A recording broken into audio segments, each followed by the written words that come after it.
Bonjour et bienvenue à toi qui passe par ici. Moi c'est Lise, et si comme moi tu aimes le thé, les livres et les chats, je pense que tu es au bon endroit. Alors je te laisse aller te préparer un bon petit thé, t'installer confortablement, et c'est parti, on va commencer.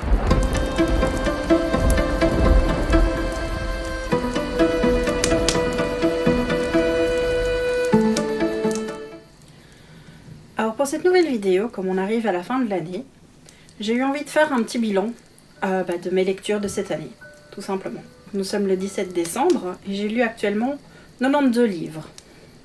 Dans ces livres, il y a essentiellement des romans, donc de la fiction, mais il y a également quelques biographies, quelques bandes dessinées et des recueils de nouvelles. Ici, au mois de décembre, la thématique c'est je lis des livres rapides à lire pour essayer d'atteindre mon objectif de lecture de 100 livres par an. Donc là, j'en suis pas loin, je suis à 92.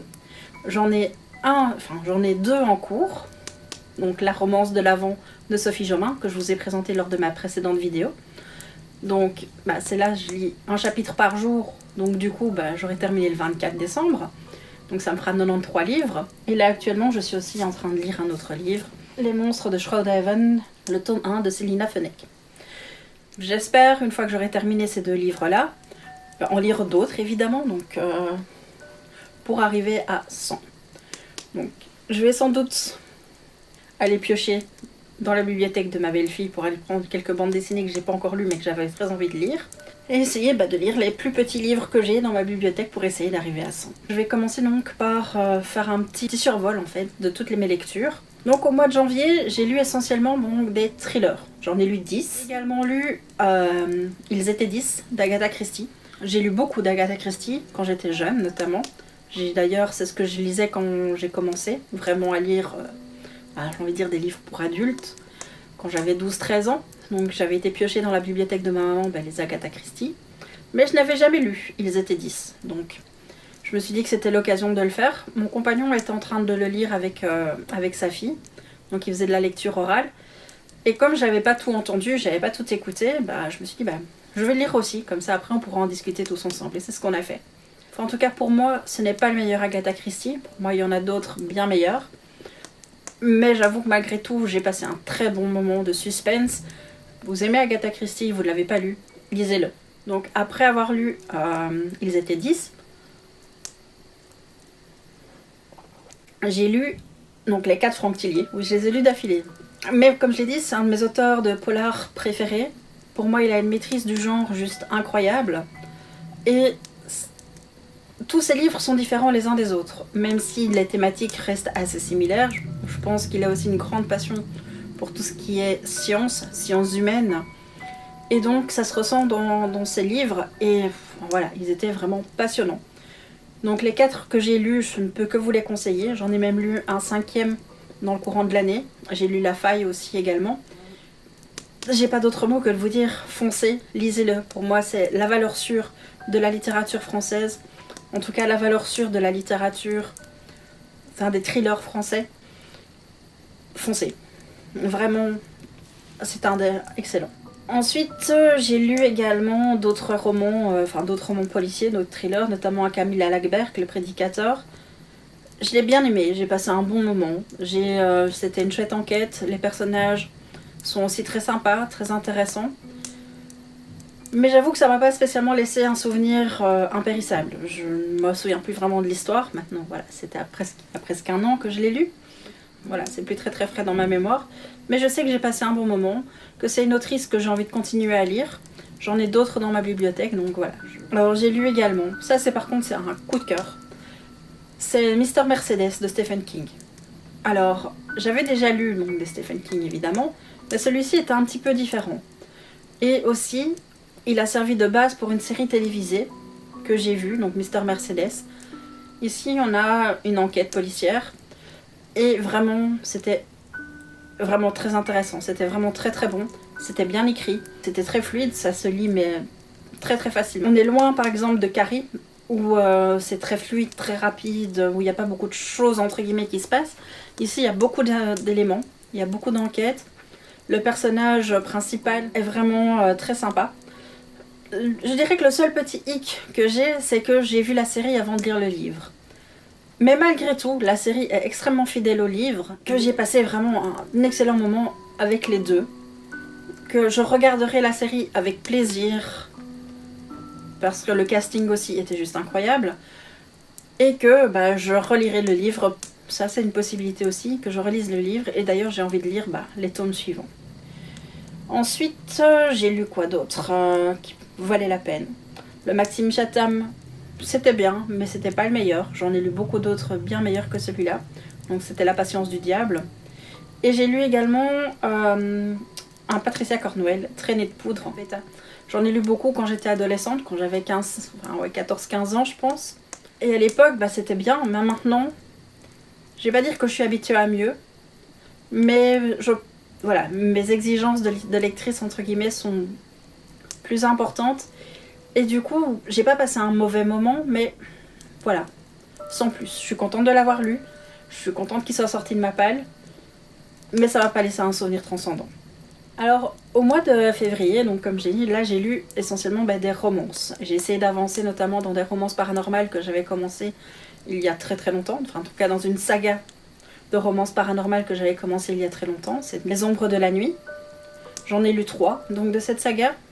Donc j'ai lu le tome 7, 8, 9. J'ai passé toujours un bon moment, parce que c'est une saga vraiment pour laquelle j'ai beaucoup d'affection, parce que c'est une des premières sagas de romances paranormales que j'ai lues, que j'ai trouvé vraiment très chouette à lire. Pour moi, elle est très chouette, très bien écrite, en tout cas très bien traduite. Et j'ai passé un très très bon moment. J'ai également profité du mois de février pour avancer dans les chroniques de Bridgerton, parce que j'avais lu le tome 1 il y a très longtemps, donc Daphné et le Duc, que j'avais lu il y a très longtemps. Et j'ai eu envie de m'y replonger, parce que j'ai regardé la série sur Netflix, et ça m'a donné envie de lire les livres et d'avancer dans la saga, parce qu'ils sont dans ma palle depuis très longtemps également, et je me suis dit qu'il était temps de les sortir. J'ai passé un bon moment. Est-ce que je vous les conseillerais? Bof, parce que la série est très bien par rapport au livre. Mais voilà, si vous aimez la romance historique, que vous aimez ce genre de livre, oui, je vous les conseille chaudement, parce que c'est de la bonne romance historique. Si vous aimez ce style-là, oui, je vous les conseille. Sinon, passez votre chemin, vous n'allez pas aimer. C'est de la romance, quoi. C'est sirupeux, aussi c'est une lecture facile et agréable, et c'est ça qui est sympa aussi, de temps en temps, de pouvoir un peu déconnecter et lire quelque chose sans prise de tête. Alors, d'ailleurs aussi, au mois de février, j'ai essayé une nouvelle saga. Une nouvelle saga pour moi, parce qu'elle est sortie il y a quand même aussi un certain temps. Donc c'est Charlie Davidson d'Harrington Jones. J'ai lu le premier tome, ça faisait des années et des années qu'il était dans ma palle, mais j'avais jamais pris le temps de le sortir. Et là, j'ai pris le temps de le sortir. Et je fus extrêmement déçue. Ça ne m'a vraiment pas plu, je me suis pas du tout retrouvée dans l'histoire, je me suis pas du tout retrouvée dans les personnages. J'ai trouvé ça ennuyeux. Alors qu'on m'avait justement vendu ce livre comme quelque chose de très drôle, de très sympa, Non, ici j'ai vraiment pas accroché, j'ai vraiment pas adhéré. Ça m'a pas donné envie en fait de lire les tomes suivants. Donc c'est dommage, c'est une grosse déception, mais au moins comme ça, en ayant lu le tome 1, j'ai pu sortir les autres tomes de ma palle parce que je les lirai pas. Donc non, je vous les conseille pas. Maintenant voilà, c'est chacun ses goûts aussi, chacun ses attentes, mais ici j'en avais peut-être de trop, je ne sais pas. Mais ça m'a vraiment pas plu.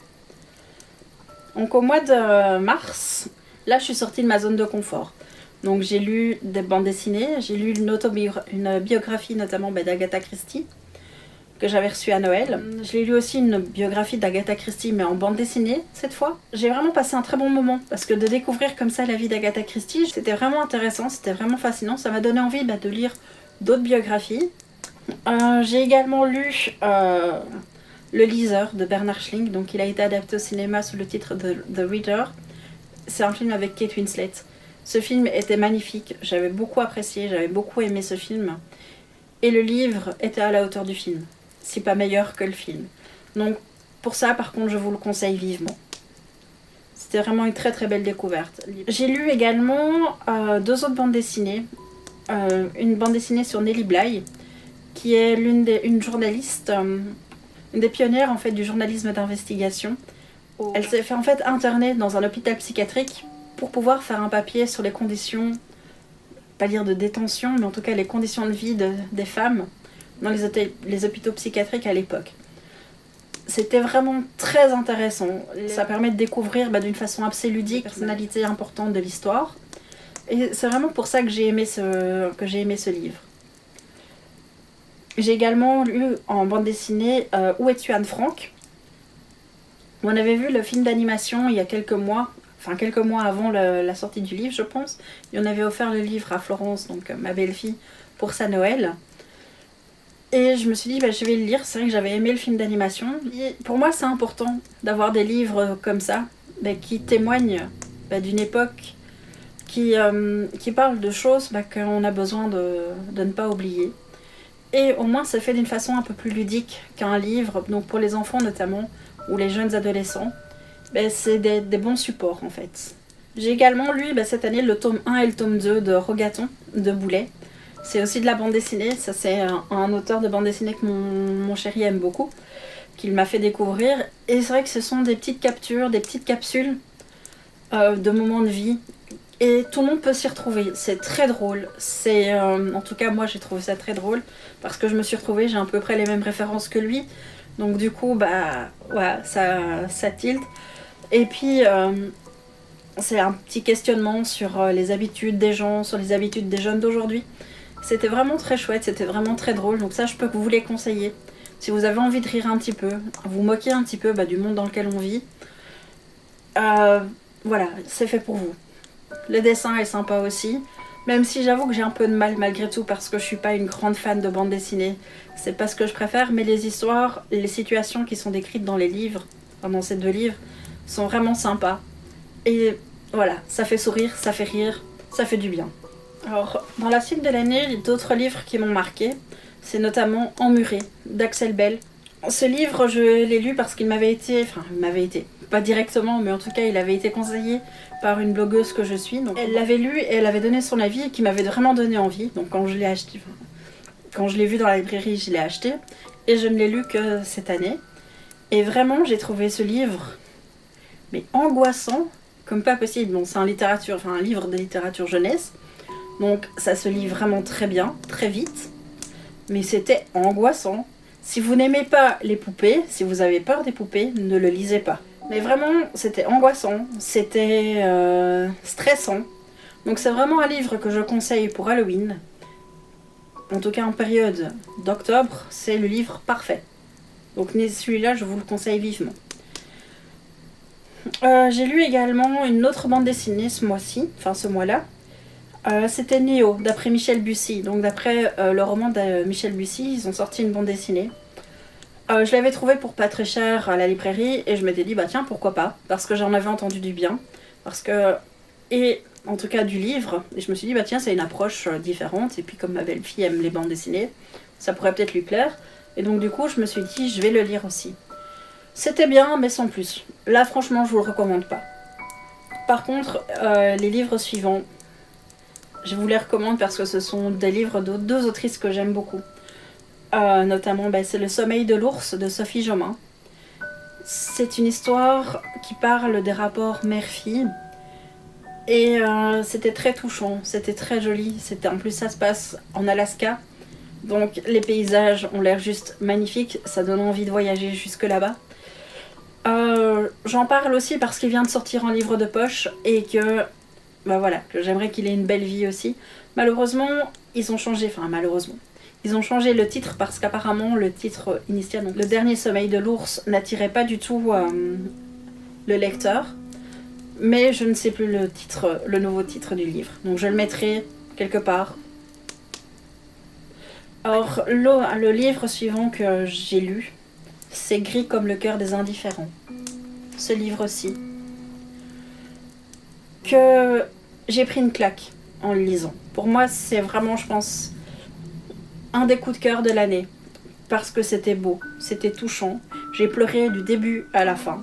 Si je vous lis la 4e de couverture, je pense que vous allez comprendre. Hier, papa a frappé maman.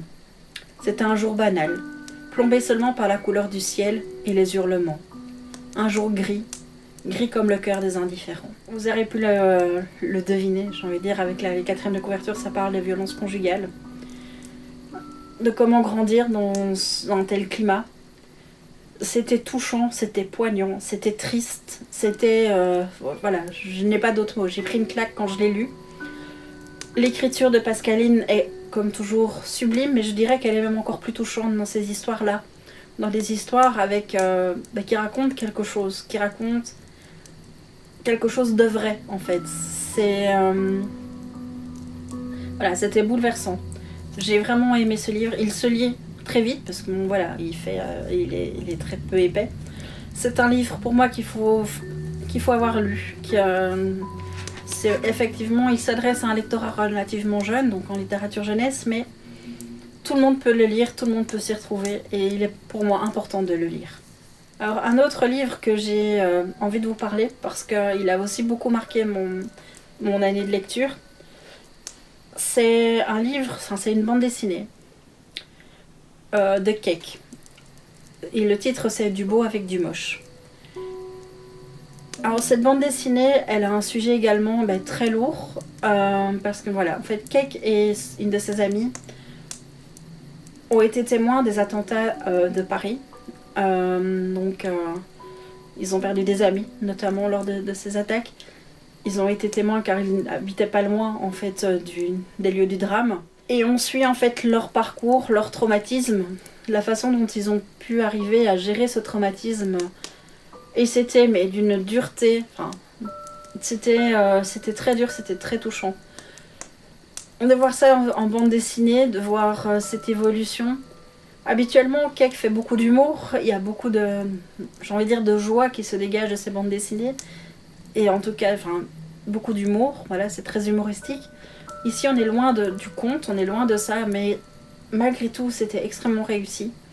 En fait, c'est tout le cheminement pour arriver à l'exposition du beau avec du moche, où ils ont construit, en fait, avec les boîtes d'antidépresseurs qu'ils ont reçues, ils ont construit, ou dessiné, ils ont fait une exposition avec toutes ces boîtes. Et vraiment, c'était très touchant, cette bande dessinée. Je ne peux que vous la conseiller parce que c'est aussi important de ne pas oublier ce qui s'est passé. C'est important de voir un petit peu le cheminement des gens par rapport à tous ces traumatismes. Et c'était extrêmement touchant et je ne peux que vous les conseiller. Alors voilà, j'ai lu Un Frontilier, j'ai lu les beaux livres qui sont là juste derrière moi.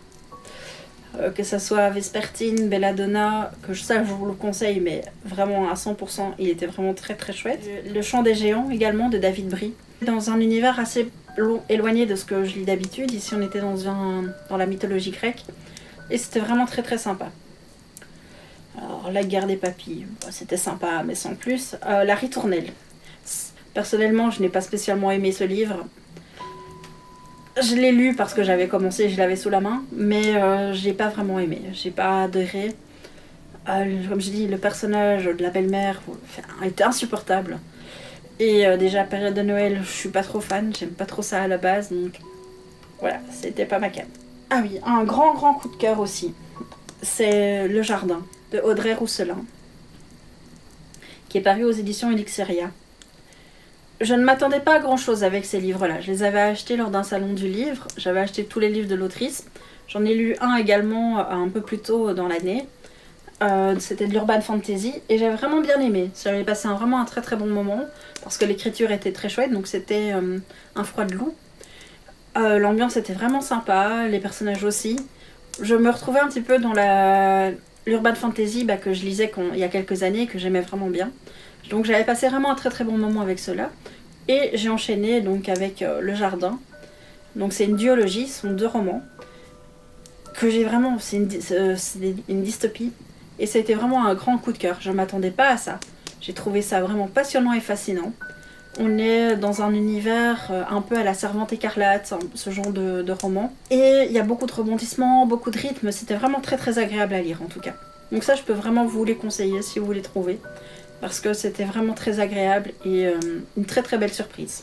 J'ai fait également quelques relectures. J'ai aussi découvert un petit peu la littérature gothique avec Rebecca. de Daphné du Maurier, donc un grand classique que j'ai vraiment bien aimé. Je connaissais pas du tout, je n'avais jamais vu d'adaptation cinématographique ou télévisuelle. Et j'ai passé vraiment un très très bon moment. Et puis j'ai lu aussi les 4 tomes de Bone Season de Samantha Shannon. Et ça c'est un coup de cœur mais juste incroyable. C'est je pense vraiment le coup de cœur de l'année. En tout cas un de mes grands coups de cœur. Cette saga je l'ai dévorée du début à la fin. J'attends le tome 5 avec impatience. J'ai trouvé ce livre vraiment passionnant et fascinant. C'était mais incroyable, vraiment. Je ne m'attendais pas à ça non plus quand j'ai lu le premier tome. Mais il fallait que j'enchaîne directement avec le deuxième. J'ai lu autre chose entre temps, entre le 2 et le 3. Parce que voilà, j'avais pas non plus envie d'avoir une indigestion. Mais ça m'a beaucoup démangé, quoi. J'ai lu un livre entre, Georgia Caldera que j'ai adoré aussi, donc que je vous conseille, donc La Cité des Songes, je vous la conseille aussi vivement.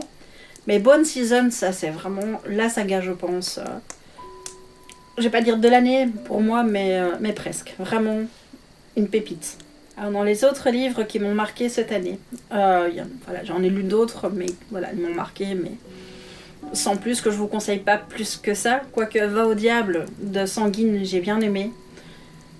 Mais je suis restée un petit peu sur ma faim. C'était très chouette, ça se lit vite, ça c'est vraiment chouette. C'est une petite novella d'une 100aine de pages. On passe un très très bon moment. L'écriture était très chouette, il y avait beaucoup de rythme, de l'humour. Mais je suis un peu restée sur ma faim, j'en avais envie d'un peu plus. Et du coup, j'ai enchaîné avec un autre livre de la même autrice, Quand nous nagions sous les étoiles, donc celui-ci. Et... mon Dieu, c'est aussi un coup de cœur. Je ne pensais pas, honnêtement, parce que voilà, je suis un peu sortie de ma zone de confort habituelle, parce que c'est de la romance. Et c'est de la romance homosexuelle, donc entre deux jeunes hommes.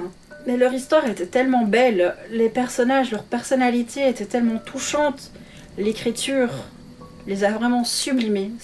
Je n'ai pas d'autres mots en fait pour qualifier cette histoire. Que j'ai passé un moment mais incroyable, je n'arrivais pas à le lâcher. J'ai eu ma petite larme qui a coulé évidemment. Les personnages sont tellement touchants, tellement beaux que ouais, ça s'est dévoré en quelques heures. Que quand ça s'est terminé, j'étais là, mais non, ça peut pas être fini, j'en ai envie d'encore, j'avais pas envie de quitter les personnages. Et pour une fois aussi, ça se finit, j'ai envie de pas dire d'une façon tragique, mais ça ne se finit pas spécialement bien. Mais ça ne se finit pas mal non plus. C'est des histoires d'amour, quoi. Une histoire d'amour entre adolescents.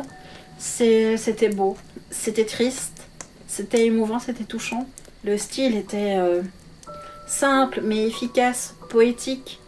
Il fait vraiment partie de mon top. Donc là, je pense qu'on a à peu près fait le tour de mes lectures. Là, j'ai lu d'autres livres, notamment j'ai terminé la saga d'Enix Turner, que j'avais commencé il y a très longtemps. Donc c'est de la littérature pour enfants, de la littérature vraiment très très jeunesse. Turner de Fabien Clavel. Mais c'est vraiment de la chouette littérature pour les enfants, parce que ça touche les mots, entre guillemets, que peuvent ressentir les enfants de cet âge-là. Parce qu'on prend les peurs en fait des enfants avec les croque-mitaines, avec le père Fouettard, Baba Yaga, le marchand de sable. Donc ça traite en fait de toutes ces peurs. Voilà. J'ai lu d'autres livres. Donc en tout, j'en ai lu 92 pour le moment. Donc bientôt 94. Hein. Enfin en tout cas au 24, il y en aura 94. 93, ça c'est sûr. 94, je pense, parce que le livre que je suis en train de lire, donc Les monstres de Shroudhaven, je suis à peu près à la moitié, donc après avoir tourné cette vidéo-là, je crois que je vais me mettre dans mon canapé et je vais le terminer.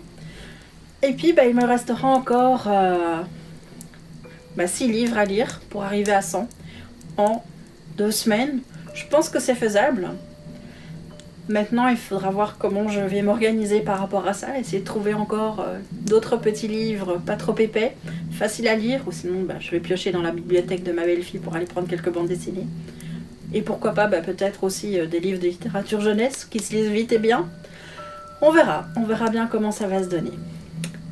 Alors en conclusion, s'il y a quelques livres que je dois vous conseiller, en tout cas que je vous conseille parce que c'est vraiment des gros coups de cœur, c'est Quand nous nagions sous les étoiles de Sanguine. Vraiment, ce livre était juste merveilleux.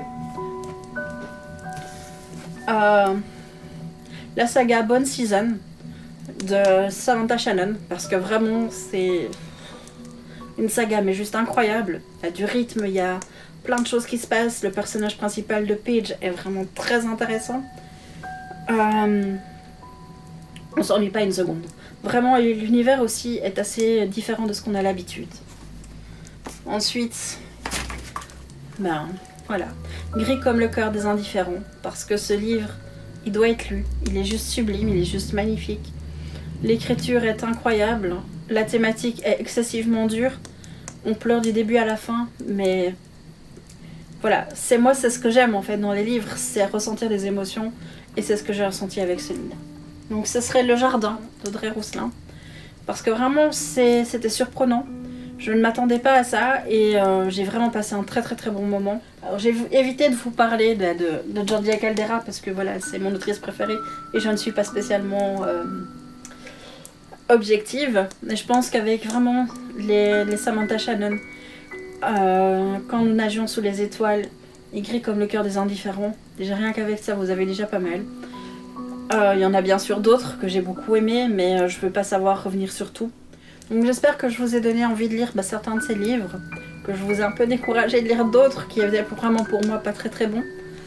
Même si en général, voilà, je suis assez bon public, donc c'est assez rare qu'il y ait un livre que je n'aime pas. Et en général, si je n'aime pas, je le mets de côté et j'abandonne. Et encore, ça n'arrive pas souvent que j'abandonne. J'espère et je croise les doigts pour arriver à lire les derniers qui me manquent, pour arriver à 100. Je vous souhaite de très belles fêtes de fin d'année, un joyeux Noël et une belle année 2024. Qu'elle soit pleine de joie et de lecture. Allez terminer votre thé, caressez votre chat et allez lire des livres. À bientôt!